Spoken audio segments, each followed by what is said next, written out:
Welcome back to the Ancestral Findings podcast. Are you confused about what to call your aunts and uncles from older generations? Let's break it down and find out when to say grand and when to say great, and why it changes as you go back in time.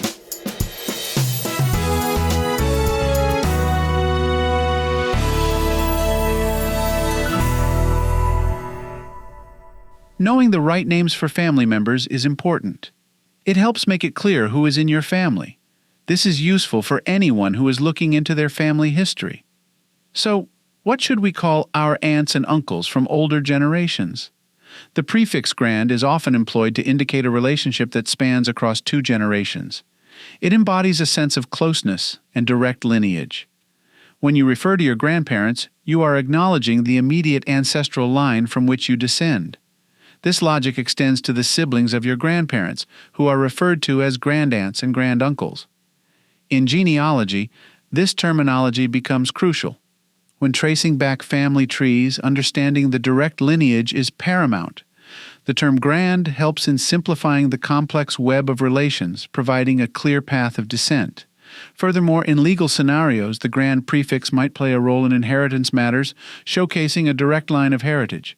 The terminology shifts when we move beyond the immediate ancestral generation. The prefix great is employed to indicate an additional generation. For every generation beyond the grand, a great is added. Your great-grandparent is 3 generations away from you, and similarly, a great-aunt or great-uncle is also 3 generations away, being a sibling to your great-grandparent. This change in terminology does not merely arise from a linguistic standpoint, but carries significant weight in genealogical and legal contexts. The addition of the term great helps in distinguishing the level of consanguinity, which could be crucial in legal matters such as inheritance. The English language has transformed over centuries, and with it, the terms used to describe familial relationships have also seen changes. In older texts, you might find different terminologies used to describe the same relationships we now refer to as grand or great. Understanding these changes is vital for anyone keen on exploring their family history. Furthermore, different English-speaking regions may have their unique twists on these terminologies. The usage of grand and great may vary significantly from one region to another, influenced by local dialects and historical linguistic trends.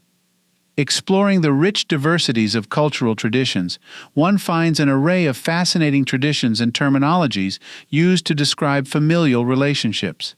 In some cultures, the maternal and paternal sides of the family are distinguished by entirely different terms.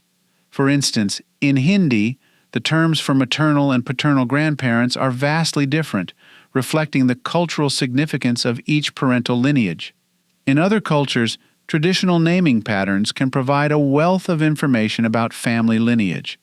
For instance, in Italian tradition, the naming of children after their grandparents is a common practice, which can serve as a significant clue in genealogical research. As one ventures into the exploration of family history, understanding the terminologies becomes vital. It's not merely about getting the names right, it's about understanding the stories, the histories, and the connections that these names represent. Each term, be it grand or great, unveils a layer of family history, making the journey of discovery a truly enriching experience. The meticulous task of tracing one's ancestry is like assembling a complex puzzle of identities and relationships. The correct usage of familial terminologies acts as a guide, navigating through the intricate network of relations, leading to a better comprehension and appreciation of one's heritage. Embarking on the journey of discovering one's ancestry can be both exciting and enlightening. The terminologies used to denote familial relationships serve as keys to unlocking the stories and histories embedded within each generation. Whether it's the grand or the great, each prefix carries with it a tale of lineage, a sense of belonging, and a step closer to uncovering the fascinating legacy of one's family history.